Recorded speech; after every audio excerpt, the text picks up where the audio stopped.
यानंतर बघूया गावखेड्यातल्या महत्त्वाच्या बातम्या. आपला तालुका आपली बातमी.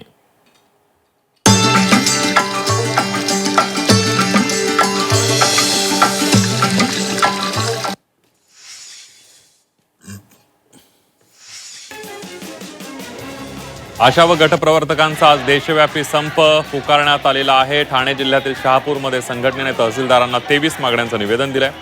कायम नियुक्ती, किमान वेतन, पेन्शन, विमा आणि मानधन वाढीसह विविध मागण्यांसाठी आंदोलन करण्यात आलंय. मालेगावातील खड्डे, महिलांसाठी प्रसाधनगृह आणि पाण्याच्या समस्यांविरोधात सार्वजनिक सुविधा समितीसह सामाजिक आणि व्यापारी संघटनांनी महानगरपालिकेविरोधात बंद पुकारलाय. मागण्यांसाठी आता भीक मागो आंदोलनही सुरू करण्यात आलंय. सिन्नरमधील अल्पवयीन मुलीवरील अत्याचारानंतर तिच्या आजीचं अपहरण करून हत्या केल्याचा आरोप करत कुंभार समाज आक्रमक झालाय. नाशिक जिल्हा रुग्णालयासमोर रास्ता रोको करत आरोपींना अटक आणि SIT चौकशीची मागणी यावेळेला करण्यात आलेली आहे.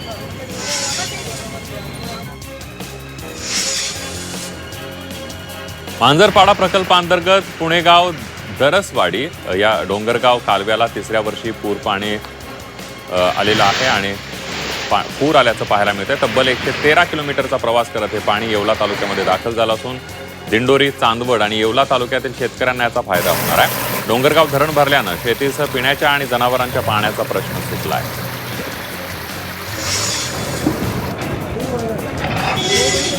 मालेगाव शहरातील नागरिकांना विविध समस्यांना सामोरे जावं लागतंय. रस्त्यांवरील खड्डे, महिलांसाठी प्रसाधनगृह, पाण्याची असुविधा या विविध मागण्यांसाठी बंद पुकारण्यात आलेला आहे. या बंदला उत्स्फूर्त प्रतिसाद मिळतो. याचा नाशिक जिल्ह्यातील दिंडोरी तालुक्यामध्ये भूकंपाच्या धक्क्यानंतर नागरिकांमध्ये भीतीचं वातावरण निर्माण झालंय. शिवारपाडा गावातील नागरिक चांगलेच भयभीत झालेत. या भीतीपोटी नागरिकांनी रात्र घराबाहेर जागून काढलेली आहे. नागरिकांच्या मनामध्ये भूकंपाचा पुन्हा धक्का बसण्याची भीती निर्माण झाली आहे.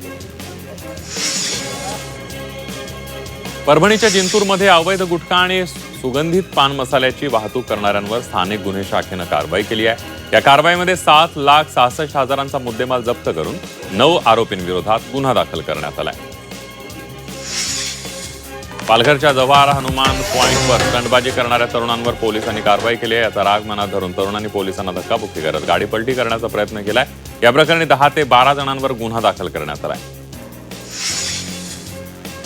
माणगावमध्ये इको कार थेट दुकानामध्ये घुसल्याचा धक्कादायक प्रकार समोर आलेला आहे. कचेरी रोडवरील वंदन सोसायटी परिसरात रिव्हर्स गिअरमध्ये असलेली इको कार अचानक सुरू झाली आणि थेट एका दुकानात घुसली. 15 ते 16 वर्षांच्या मुलाकडून चुकून कार सुरू झाल्याची प्राथमिक माहिती आहे. सुदैवाने यामध्ये कोणी जखमी झालेलं नाहीये.